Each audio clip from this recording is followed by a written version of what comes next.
because there's so many festivals throughout the year.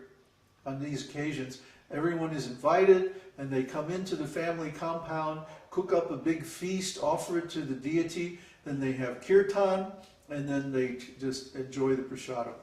But this is Vedic lifestyle. It's a non-stop festival. Try to understand. It's not dry. It's not, it's a little bit austere in the sense that we don't accept material sense gratification, but we have plenty of spiritual sense gratification. So what's the problem? It doesn't mean that you have to give up enjoying life. It means you enjoy life in an eternal way instead of in a temporary way. You enjoy life in an auspicious way that creates good karma for yourself in the future instead of in an inauspicious way that simply creates suffering in the future. You see? When people enjoy like meat eating, illicit sex, gambling, and intoxication, all they're doing is creating bad karma so that they suffer in the future. Maybe in the next life they get born in a very poor family, or they're diseased, or illiterate, or very desperately poor, or maybe they even go back into the animal species. So the results to sinful activities are very serious. But when we perform, when we enjoy in such a way that Krishna is pleased, then there's nothing inauspicious. It's total win-win situation. Nobody is exploited, nobody's suffering as a result of our activities. And so Krishna is very pleased. And then he also becomes involved in our activities. And when that happens, we get to share in his pleasure potency. So Srivas Thakur played the role of a perfect Vedic householder. He was very rich. He had all facilities for material enjoyment, but he offered all those facilities to the Lord for his enjoyment. And he hosted the Lord and his saṅkīrtana party for many years. Every evening the Lord would come, Chaitanya Mahaprabhu would come to Srivas Thakur's house. And they would have prasadam, and then they would begin saṅkīrtana. And they would begin chanting and dancing. And they would act out the pastimes of the Lord in music and song and dance.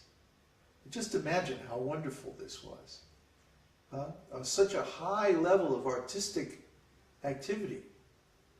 Similarly, the pastimes of Radha and Krishna are on such a high level. Imagine, they go out and they actually mold the forest into a place of loving pastimes.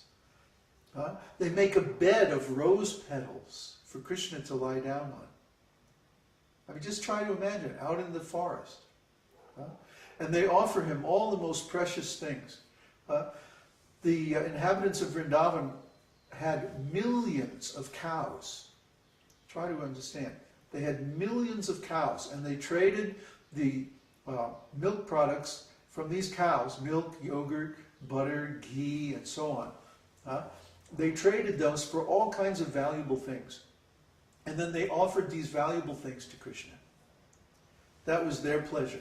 Their pleasure was Krishna's pleasure.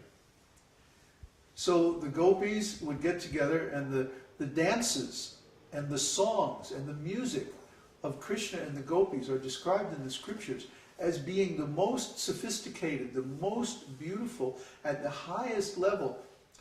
These weren't just simple cowherd girls, like yahoos living out in the woods somewhere. They don't have any ignorance. Try to understand. They have all knowledge. They choose to live that way because it's beautiful. They live out in the forest in a natural way, and they spend their time simply dancing and singing in the highest level of artistic perfection. Why? To entertain Krishna. Because they know from experience, from long practice, that when Krishna enjoys, we enjoy. The classic example is when we water the root of a tree. Just like back here we have so many trees. And there's a nice lemon tree, there's a jasmine tree, a cherry tree, all kinds of flowering trees, very fragrant and beautiful. But those trees can't do anything if we don't give them water. when we water the root of the tree, then the whole tree is nourished.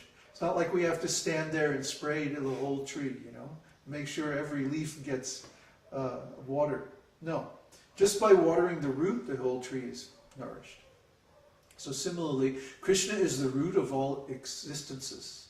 So by worshipping Krishna, by pleasing Krishna, it's like watering the root of the tree. Automatically the whole tree is pleased. Automatically, if everyone performs devotional service activities, their future becomes auspicious. Very wonderful future is there. Because what do we want? Why do we do everything that we do? It's simply for happiness. Does anybody say, oh, I want to be unhappy, I'm going to hit myself on the head with a hammer? No. But because of ignorance, they don't know that sinful activities make unhappiness in the future. Out of a lack of spiritual knowledge. A lack of knowledge, that means ignorance. You know, sorry, it's not such a nice word, but that's really what it is. It means that we don't know. We don't know what the result of our activities will be. We're just guessing. We're speculating. The senses say, oh, give me this, give me that. And so we think, oh, if I give my senses this, then I'll be happy. And this may cause a temporary cessation of desire, a temporary lessening of the agitation of the senses. And we interpret that as pleasure. But that's not pleasure because it's not permanent. Real pleasure means eternal pleasure. You see? Anything that is temporary is material, and its reality is only relative.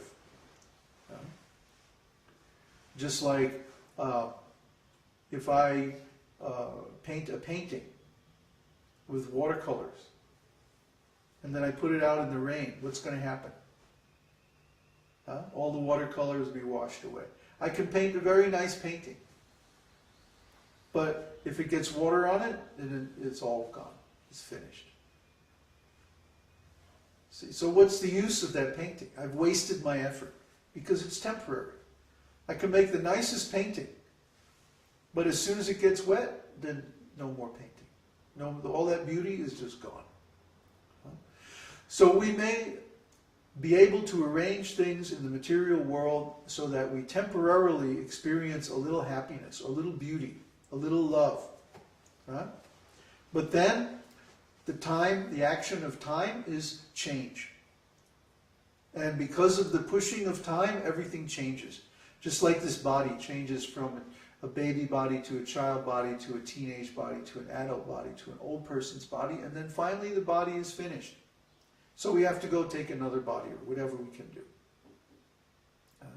And the body that we get is going to be dependent on the quality of our activities.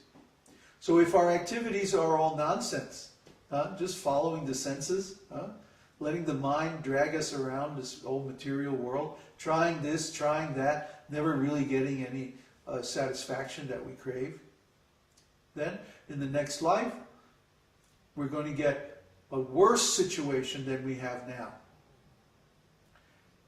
But if we practice religious principles, which are basically four: truthfulness, austerity, cleanliness, and mercy.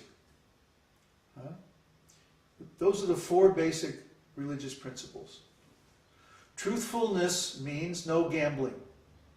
If we gamble, we have to lie. Oh, yeah, I only have a pair. Actually, I have a flush. You see? Lie. Mercy, we have to practice mercy. If we don't practice mercy, then we'll be killing animals. Killing ourselves, actually. How can a person be merciful if they kill animals? Or they hire somebody else to kill animals? If you go to the store and you buy a piece of meat, you're hiring the store and the people that supply the store to kill the animals for you, do all your dirty work, clean the meat and all that, whatever they do. Ugh. So, a person who eats meat cannot practice mercy. Similarly, a person who takes intoxication cannot be austere. Intoxication means I dull my senses, I dull my mind, I dull my consciousness so that I feel less suffering. But intoxication means that we can't be austere, we can't strictly control our senses in accordance with religious principles. We become lazy. We don't want to work.